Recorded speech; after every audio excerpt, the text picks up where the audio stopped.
धृतराष्ट्र उवाच धर्मक्षेत्रे कुरुक्षेत्रे समवेतायुयुत्सवः मामकाः पांडवाश्चैव किं कुर्वत संजय।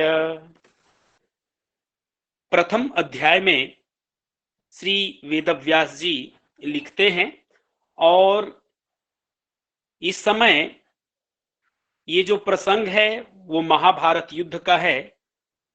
कुरुक्षेत्र के मैदान में कौरव एवं पांडवों दोनों पक्ष की सेनाएं हैं और संजय जी को दिव्य दृष्टि मिली हुई है। और उसी प्रसंग में धृतराष्ट्र जी संजय जी से पूछते हैं, कहते हैं धृतराष्ट्र उवाच धर्म क्षेत्रे कुरुक्षेत्रे समवेतायुयुत्सवः।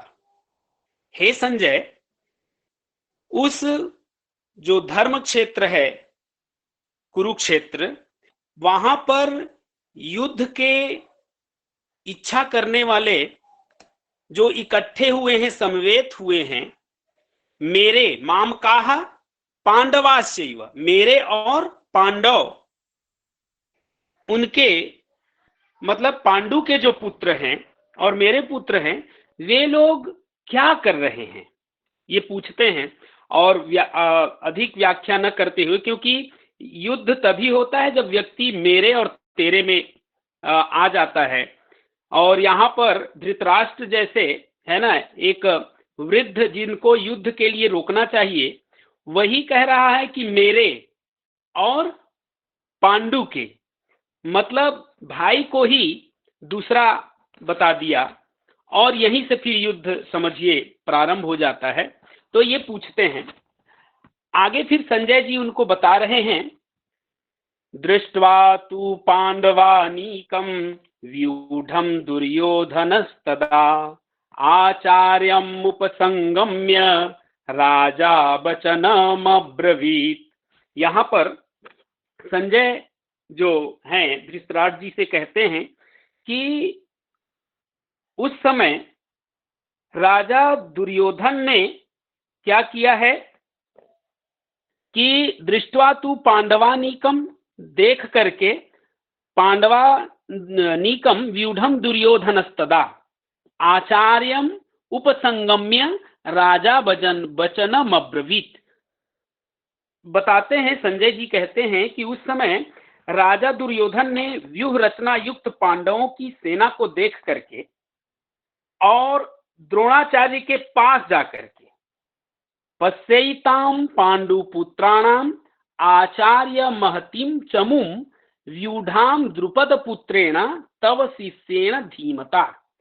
अर्थात वो कहते हैं कि जो दुर्योधन है वह व्यूह रचना युक्त पांडवों की सेना को देख करके और द्रोणाचार्य के पास जाकर के यह वचन कह रहे हैं। क्या कह रहे हैं, मतलब ये दृश्य जो वहां पर जो चल रहा है, साक्षात उसको देख करके, और संजय जी बता रहे हैं कि हे महाराज, अभी ना वर्तमान में द्रोणाचार्य के पास जाकर के दुर्योधन कह रहे हैं, क्या कह रहे हैं कि हे आचार्य, आपके बुद्धिमान शिष्य कौन, द्रुपद पुत्र धृष्टद्युम्न द्वारा व्यूहाकार खड़ी की हुई पांडु पुत्रों की इस बड़ी भारी सेना को देखिए, ऐसा उन्होंने कहा अपने आचार्य से।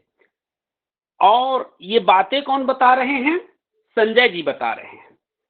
मतलब जैसे कि हम दूरदर्शन को देख करके और आपस में चर्चा करते हैं, जैसे दूरदर्शन में क्रिकेट का यदि जो है प्रतिस्पर्धा चल रही हो और उस समय हम उन खिलाड़ियों के विषय में आपस में चर्चा करते हैं, उसी तरह संजय जी और धृतराष्ट्र, इन दोनों के मध्य में वार्ता हो रही है और उसमें क्या चल रहा है कुरुक्षेत्र में, इस विषय पर उनकी चर्चा चल रही है। इस प्रसंग को यदि हम नहीं समझेंगे तो ये अर्थ जो है समझ में नहीं आएगा, इसलिए मुझे बोलना पड़ रहा है, क्षमा करेंगे, क्योंकि आप सब लोगों का समय हो चुका है। अधिक समय नहीं लूंगा, एक दो श्लोक और लूंगा मैं आप लोगों का।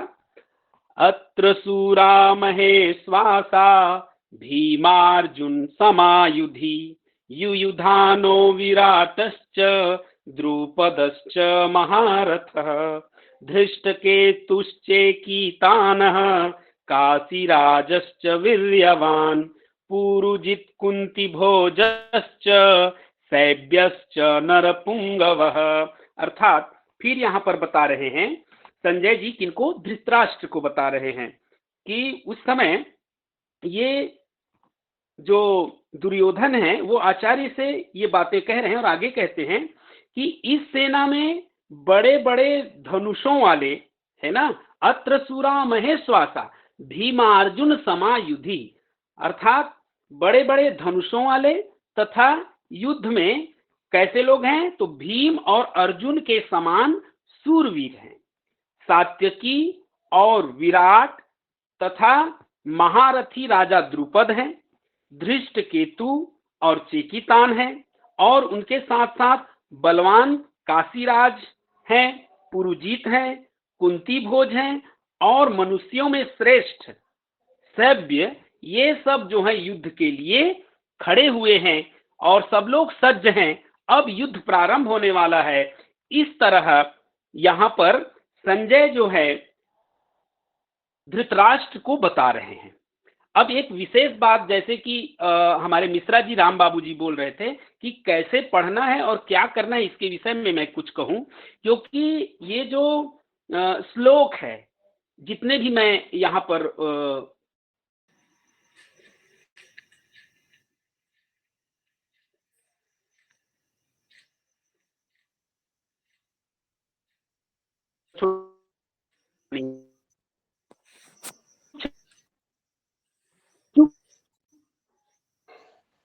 ध्वनि नहीं आ रही है आचार्य जी।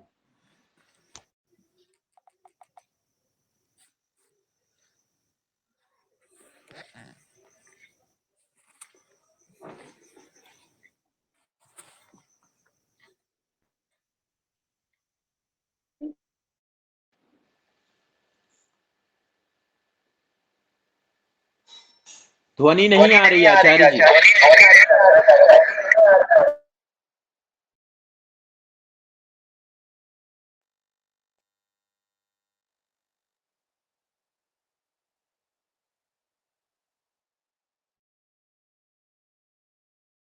हम आगे इस कार्यक्रम को और अनवरत करेंगे।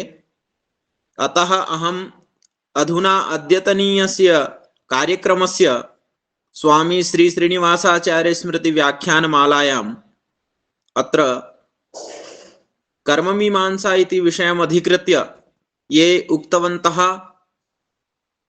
सम्यक् रूपेण व्याख्यानं कृतवन्तः आचार्याः श्रीमन्दीप सिंह शास्त्री महाभागाः, तेषां कृते पुनः संस्थान पक्षतः साभिनन्दनं धन्यवादं व्याहरामि।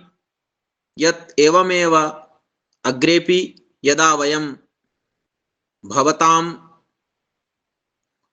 विषयं श्रोतुकामाः भविष्यामः तदा पुनः आगत्य एवमेव अस्मान् सर्वान् नूतनं विषयं श्रावयन्तु इति सर्वेषां संस्कृतानुरागिणां अतएव अत्र भवतां धन्यवादाः सिंह महाभागाः। इतोपि अद्य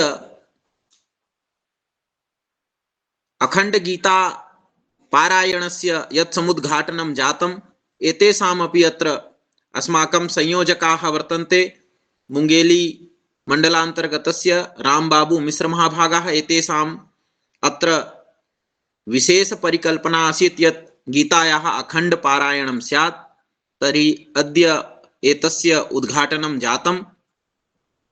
पुनः अग्रे एवमेव प्रतिदिनं भवन्तः समाचरिष्यन्ति। आप इसी तरह निरंतर इसका समाचरण करते रहेंगे और हम सभी मिल करके इसको निरंतर बनाए रखेंगे।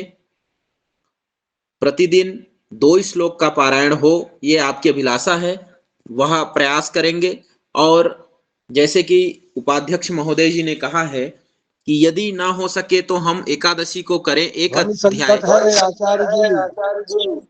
जी जी जी, ध्वनि की संकट है, ध्वनि समस्या है, अतः हम एक अध्याय भी करें, इस विषय पर विचार करेंगे क्या हो सकता है। अतः हम एक साथ अब शांति मंत्र के द्वारा इस सभा का विसर्जन करेंगे और संपूर्ति सत्र का समावसान करेंगे। सभी लोग अनम्यूट हो जाएं और एक साथ शांति मंत्र के साथ, कल्याण मंत्र के साथ इसका समापन करेंगे। सर्वे भवन्तु सुखिनः, सर्वे